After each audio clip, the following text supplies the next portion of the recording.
Hello and welcome to episode 69 of Tall Guy Talks Travel with Rick Doherty. Of course, I am your host, Rick Doherty. On May 31st of 2019, Star Wars Galaxy's Edge opened to the public at Disneyland. That means, as hard as it is to believe, we're about to hit the 3-year anniversary of this theme park land. Marissa from Chicago will be on the show today and in episode 70 next week to talk about our opinions of the land with the benefit of 3 years worth of hindsight. We'll also hear from Sarah Says, who will have some news updates from Walt Disney World. Before we get started, I wanted to remind everyone that my 620-mile pilgrimage on the Ireland Way is quickly approaching. My plane is set to leave in the second week of June, so we are certainly in crunch time. I'm proud to announce my partnership with the nonprofit organization CASA of Pinellas County to raise money with this trip. CASA is focused on helping domestic violence victims and survivors in the St. Petersburg area of Florida. The goal has always been to use this journey to raise money and awareness in the fight against domestic violence, and this is a unique opportunity to make sure every single dollar goes to the organization. There are no fees for donating online, and I am not going to get a dime of this money. We actually ran into some roadblocks so that we could ensure that the money goes directly to CASA when you donate online, and I never even have to deal with it. Please donate at casapinellas.org/walkwithrick/. The link is also in the description on YouTube, but that is casapinellas.org/walkwithrick/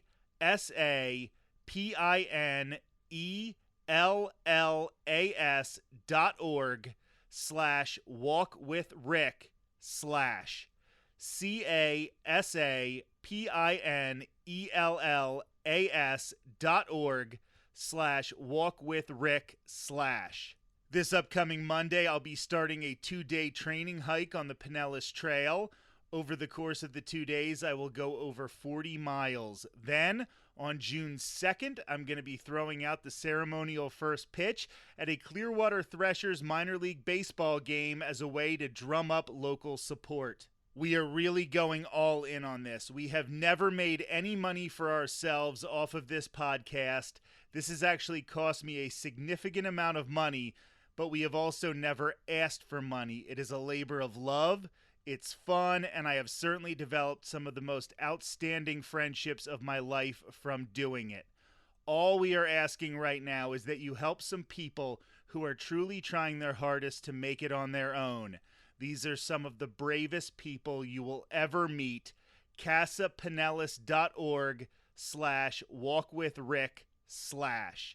Now let's get things started with Marissa from Chicago. Thanks for joining us again, Marissa. Thank you for having me. Happy to be here. I can't believe I'm about to say this, but we're about to hit the 3-year anniversary of the opening of Batuu at Disneyland, and then later that year, it was opened at Walt Disney World. I can't believe we have had Star Wars Galaxy's Edge for 3 years now. And we're just going to talk about that over the course of this episode, a lot of different aspects. First things first, Marissa, what was your first experience with Star Wars Galaxy's Edge? Gosh, so I first saw it a few months after it opened. I was there in October of 2019, and I just remember being absolutely in awe, I think is the best way to describe it. Just walking in for the first time and looking around and seeing this world come to life, and then hearing the planes going overhead, and just every little detail was so precise. I remember looking around, and I was there with my mom, who's a huge Star Wars fan. She's the one who introduced me to it. She's the big Star Wars nerd. And she was just like getting teary-eyed looking around at it, because this was her world that she stepped into. And it's just such an incredible experience. And just to be clear, the first time you stepped into Galaxy's Edge was at the Walt Disney World version a couple weeks after it opened in August of 2019 in Walt Disney World. It opened in May of 2019 in Disneyland. The first time I got to visit the land was as part of an annual pass holder preview. I got lucky enough to get one of them. I had set a whole bunch of alarms because I don't get notifications every time I get an email, but I didn't want to miss it. So I was setting alarms to wake up every hour starting at 6 o'clock and just checking my email to make sure that I didn't miss it. I finally got through. I got one. I picked like a random Tuesday that was available, so I knew people would have already seen it. I wasn't going to be part of the first group, but I was not as big of a Star Wars fan back then as I am now, and the land really developed my Star Wars fandom. Like, I'd seen the movies and things like that, but this is what really cemented me as a Star Wars fan, and I just remember walking around that land, and even as somebody who wasn't a huge fan, but I remember being a kid and all my friends had their Millennium Falcons, and you turn that corner and you see the Millennium Falcon, and if you don't become a fan at that moment, if you weren't one beforehand, then I don't know what's pumping through your veins, because it is just awe-inspiring. And Rise of the Resistance hadn't opened yet. It hadn't opened yet when you were there for the first time. But even riding Millennium Falcon Smuggler's Run, which people now kind of maybe aren't that impressed by it, and it is definitely the second best attraction in the land. But even riding that ride and going through that queue and seeing everything that's on display, it was really, really just awesome. There really truly is nothing like turning that corner and seeing the Millennium Falcon and this like huge ship just sitting there, and it's so iconic. I never get tired of it. Like, I've walked through there many times now, and each and every time it's still like you take a second to just appreciate it. So my first time experiencing it was at that annual pass holder preview, and I specifically made the latest reservation for the annual pass holder preview so that I could see it during the day and then at night. We're going to talk about this land at night and how it is just next level after the sun's set. But then the second time I was at Star Wars Galaxy's Edge was when it opened officially at Walt Disney World on August 29th. And I was one of those annoying people that Disney probably hates so much because they do stuff like this. But I got there at 12:30 in the morning. They weren't letting us park in the parking lot yet, so we would keep driving up to where they let you in for the parking lot and then doing the U-turn when they turned us away. And we kept doing that for a couple of hours until they started serving coffee at the McDonald's by the All-Star Resorts. So then everybody was sitting outside the McDonald's by the All-Star Resorts just waiting and checking Twitter. Finally, somebody tweeted that they're letting people into the parking lot, so we all honked our horns and then sped off to get into the parking lot at Hollywood Studios. Then they made us wait for a while outside the land. They didn't let people into the land right away. I think it was about 4 o'clock, maybe 4:30, when they finally let us in there. And I wasn't even going to ride Millennium Falcon Smuggler's Run because I'd already ridden it 5 times during the AP preview. And I just figured it was going to be too much of a hassle. But they really just funneled us right onto the ride. Like, you basically didn't have a choice. And they had a lot of stuff planned that day in the other parks to try to reduce the demand on Galaxy's Edge. So I ended up leaving by like 9 o'clock in the morning. I wanted to experience some of that stuff. But I had a blue milk. I watched the sunrise on Batuu. It was really an awesome memory, and one of those things that I don't know if I'm going to live this close to the Disney parks my entire life, but it's the kind of thing I really appreciate that I got to experience when I was here. But that was just an awesome moment for me. And like I said, I wasn't the biggest Star Wars fan before this, but then I just started watching the movies almost nonstop. It just really, really got me hooked. Now, I want to get to the controversial part here, and then we'll move forward because we disagree on what's better, Star Wars Galaxy's Edge or the Wizarding World of Harry Potter over at Universal.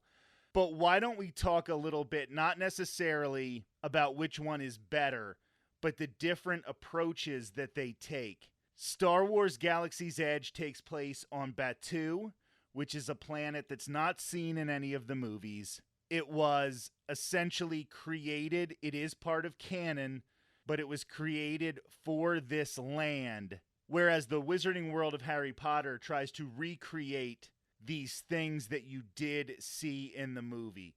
We mentioned earlier that the biggest awe-inspiring moment on Batuu is when you see that familiar Millennium Falcon. There are a lot of moments like that at the Wizarding World of Harry Potter. So why don't you address those two different ways of storytelling? Yeah, I think that Galaxy's Edge gets a lot of criticism for how it's created a new world. But I think a big thing to understand about the differences between the Star Wars and the Harry Potter kind of universes, and I think it led to why they approached it the way they did. Star Wars is still ongoing. They're still telling stories, and they're telling new stories that take place later in the world after the original trilogy. Harry Potter is not doing that. They told their stories, they closed out that chapter, and now they're going back with Fantastic Beasts, but that's a whole different thing. So that world that you see, it's allowed to be more stagnant. You can kind of walk in, see your familiar Harry Potter faces and the hallmark icons that represent it, like the Gringotts Bank or walking through Diagon and Nocturne Alley. But with Star Wars, they had a different challenge of kind of keeping it fresh and new and incorporating where they were moving forward with the franchise. And I think that that was a very kind of crucial element to why they decided to design Batuu this way. And I think from that perspective, it makes a lot of sense. So where do you stand on one of the controversies that they picked a very definitive timeline for Batuu? This takes place in between The Last Jedi and The Rise of Skywalker. Therefore, you don't get to see Princess Leia and Han Solo and a young Luke Skywalker. Well, you don't get to see any Luke Skywalker because, well, I don't want to get into spoilers in the movies, but you don't get to see some of these iconic characters, Darth Vader, Yoda. You're limited to Rey and Vi, who is a character created specifically for this land, and we'll talk about her a little bit later, and Kylo Ren and some of those characters. Do you find that to be limiting? Do you wish that they would find some way to incorporate the older characters? Or does sticking to that timeline make it special for you? Oh, it's one of those things where I understand why they did it and I get it. But my goodness, if I could meet Obi-Wan in Galaxy's Edge, I would lose my mind. I would just absolutely lose my mind. I would love that. And I think that, as the Star Wars universe is creating these now shows on Disney Plus, I mean, it's so interesting because it seems like they're almost missing like merchandising opportunities by And Disney does sticking to not do this. that often. Yes, it's a very interesting decision that they're sticking to it and that they're not like, here's a Baby Yoda meet and greet on the individual lightning lane and it'll like interact like BB-8 used to.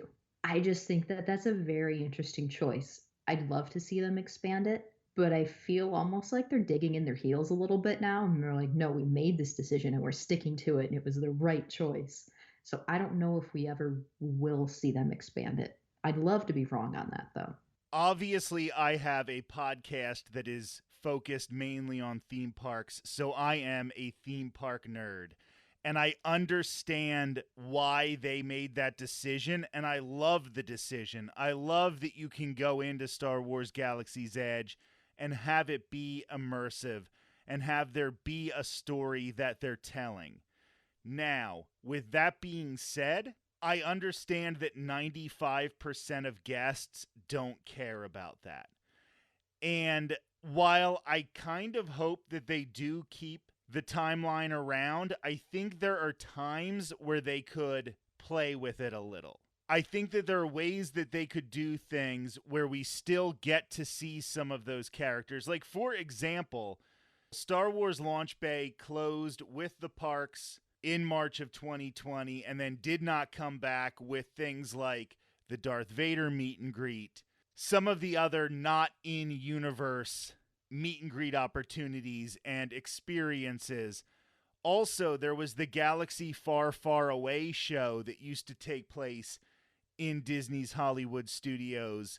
They got rid of that before bringing Mickey and Minnie's Runaway Railway into the Chinese theater. That show had C-3PO in it and R2-D2 in it and Boba Fett and Darth Maul and some of these older characters, and now you just don't get to see them. So the theme park nerd in me wants them to keep the integrity of the timeline in Star Wars Galaxy's Edge, but I definitely think you have to find a way to give us characters who aren't a part of that timeline. Like you said, Grogu, the Mandalorian, they're going to have this Obi-Wan Kenobi series that is going to just blow people's minds. I'm guaranteeing it's going to be awesome the whole way through. There's no way we shouldn't be getting this stuff in the theme parks. Yeah, it's definitely like being torn between, like you said, the theme park nerd side and then like the Star Wars nerd side, where part of you really wants to meet these characters and have these experiences in the park. But then part of you is like, but they created this really cool story and I don't want them to have to change it. And it's a very interesting conundrum. I don't know.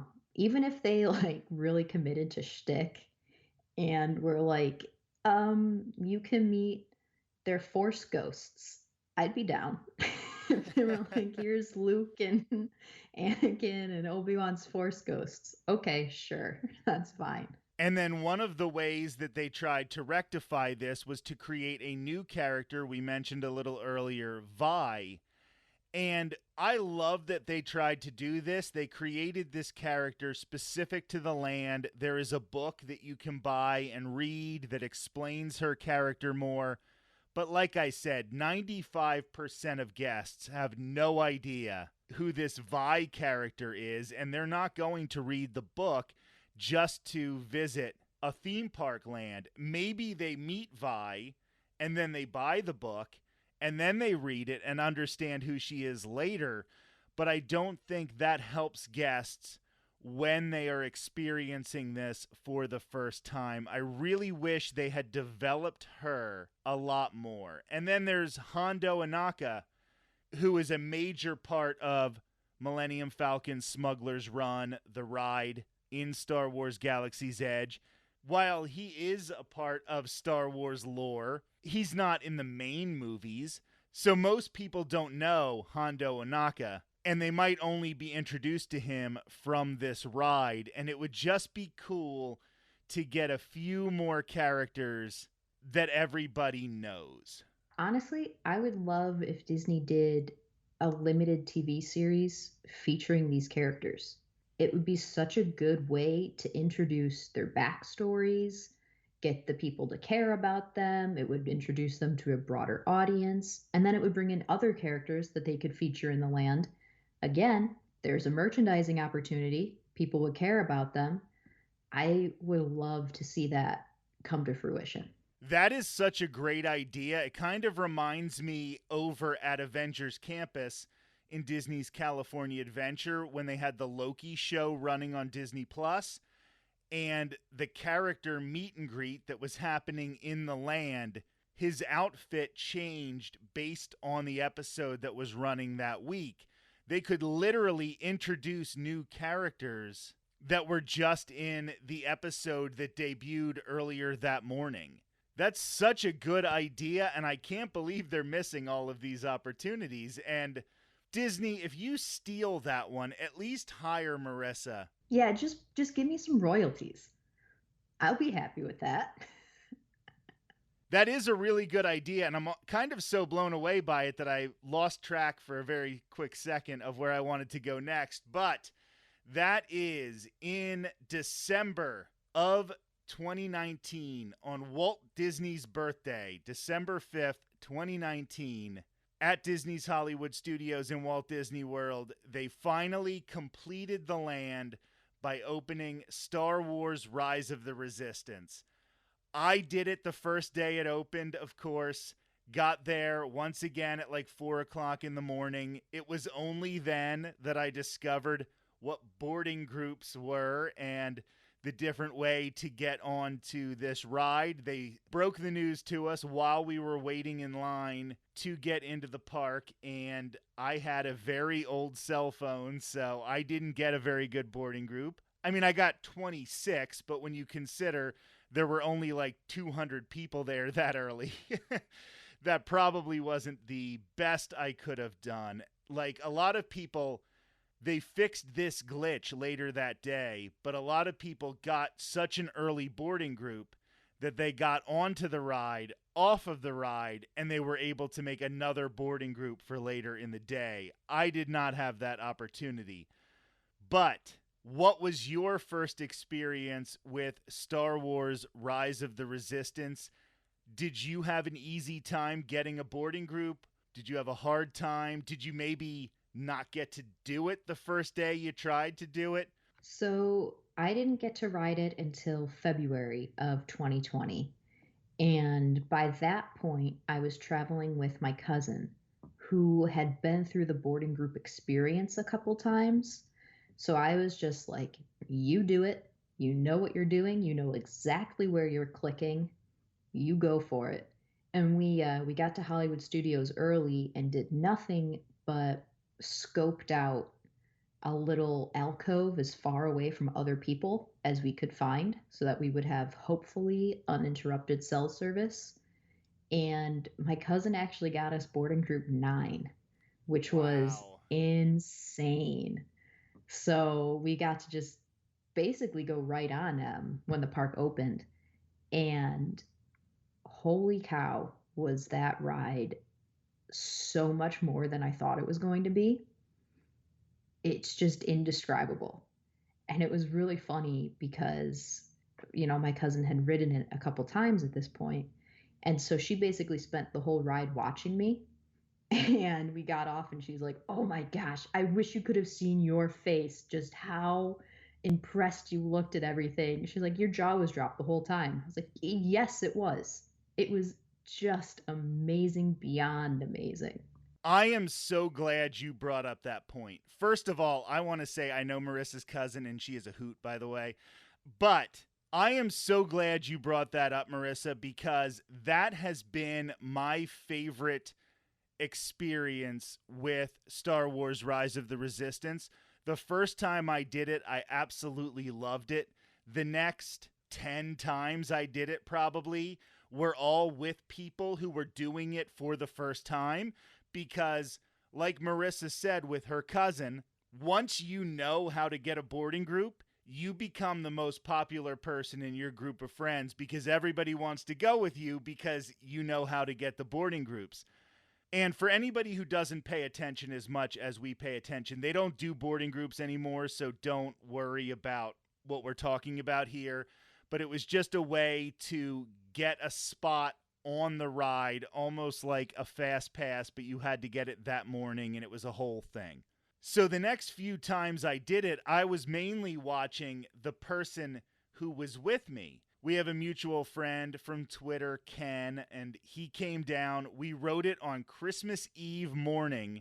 Our boarding group got called. We were in line. We were in the tunnel, in the queue, and the ride went down. Spoiler alert, the ride goes down a lot. It was Christmas Eve morning, and Chewbacca and Rey came through the line to give us water, to bring us bananas. It was almost surreal, but we started striking up conversations with people in line. Finally, the ride was operational again, and we went through, and I just watched Ken, this guy who has loved Star Wars his entire life. And I just watched him in every room when every new thing happened, and I knew it was going to happen, but he didn't. And just seeing his face. And I did that with Ken. I did that with my wife, Courtney. She wasn't getting up at 3 o'clock in the morning or whatever to go the first day it opened, so I got to experience it with her later.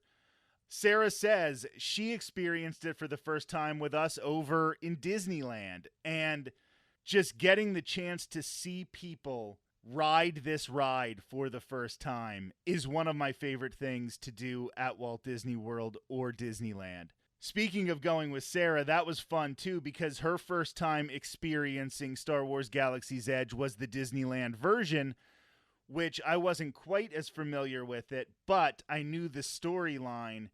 So she was recording while walking into Batuu for the first time on her phone, and I didn't know if she wanted me to be quiet because she was reserving this for posterity, but I just kind of like tapped her on the shoulder. I'm like, do you want me to tell you what's going on here?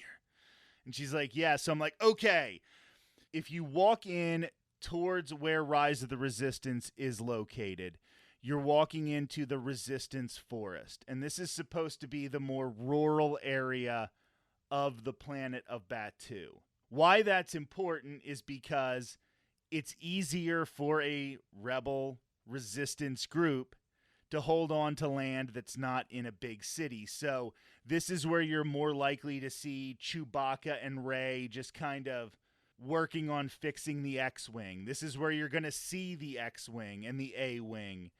You're going to see more of that from the good guys. Well, I guess depending on which, I don't know if we have a bunch of First Order sympathizers listening or anything, but this is where you're going to see more of that. And then as you continue to walk in towards Black Spire Outpost and it becomes more urban, it becomes more of a town center, that is where the First Order still has a lot of control. You're going to see a lot more stormtroopers. That's where you're going to run into Kylo Ren.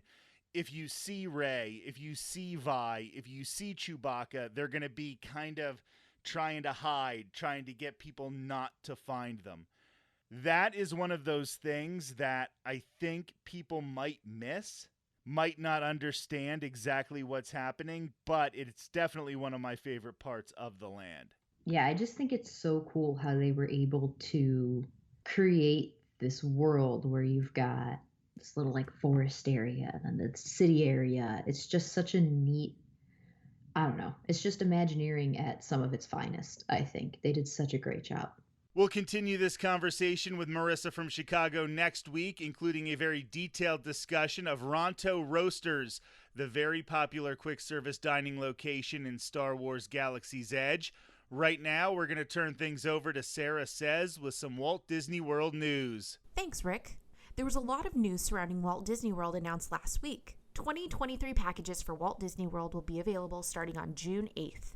The announcement for another year of vacation packages, however, was overshadowed by the additional details revolving around Genie Plus in the new year. The paid system that essentially replaced the free FastPass Plus program was able to be purchased in advance with your vacation package since Genie Plus started. Starting on June 8th, guests will not be given the option to add it to their park days until the day of their visit. Genie Plus will be purchased through the My Disney Experience app, and the official release states that it will be subject to availability. While this is just speculation, many Disney fans are hoping that this means the service will be more limited than it has been in the first few months of the program. This is a change that only affects Walt Disney World. Genie Plus at Disneyland will continue operating as it has from the beginning. Of course, guests who have already purchased Genie Plus for their Walt Disney World visits after June 8th will not lose their days. On to Mickey's Not So Scary Halloween Party. Tickets are now on sale to the general public for this special ticketed event happening at Magic Kingdom on select nights from August 12th to Halloween night on October 31st. Walt Disney World annual pass holders will have access to discounted tickets for select parties. If your AP is attached to your My Disney Experience account, any discounts should already be applied to your tickets when purchasing them. The pandemic led to the party being canceled in 2020, and the After Hours Boo Bash served as a temporary placeholder event in 2021. This year's party marks the return of the Hocus Pocus Spelltacular show with the Sanderson sisters, the Boo to You parade, special Halloween-themed meet and greets, and much more. With Rick Doherty not returning from Ireland until early August, he will not be attending the event until September 11th, but he has already purchased those tickets. Be ready for an extremely detailed report on everything that is offered at Mickey's Not So Scary Halloween Party in a future episode of Tall Guy Talks Travel with Rick Doherty, as well as videos on the Tall Guy Talks Travel YouTube page. Also starting this summer and lasting into the fall at Walt Disney World will be Epcot's International Food and Wine Festival. The festival lasts from July 14th to November 19th and will once again feature the Eat to the Beat concert series. Much like Mickey's Not So Scary Halloween Party, the Eat to the Beat concert series was on hiatus for the last 2 years. There will be many more performers announced in the coming weeks and months, but several of the acts were released last week. The shows will take place at the American Gardens Theater in front of the American Adventure and will take place at 5:30, 6:45, and 8 o'clock. The big named acts will play Fridays through Mondays, with local acts taking the stage on Tuesdays, Wednesdays, and Thursdays. The Baha Men of Who Let the Dogs Out fame will kick off the concert series on July 14th and 15th. They will be followed by Big Bad Voodoo Daddy, who were part of the Big Swing revival of the 90s on the 16th and 17th. Other artists set to perform will be Taylor Dane, Tiffany, Joey Fatone and Friends, Christopher Cross, Air Supply, 38 Special, Mark Wills, Hoobastank, Billy Ocean, and the legendary Boyz II Men. Select restaurants throughout Epcot will offer preferred seating as part of the exclusive Eat to the Beat dining packages. I'm Sarah Says, and it's time to turn things back over to Rick Doherty for more Tall Guy Talks Travel. For Marissa from Chicago and Sarah Says, I'm Rick Doherty, and this has been episode 69 of Tall Guy Talks Travel with Rick Doherty. We'll be back next Thursday for episode 70, when Marissa and I will continue our discussion of Star Wars Galaxy's Edge in honor of the 3-year anniversary of The Land. Until then, have a great week.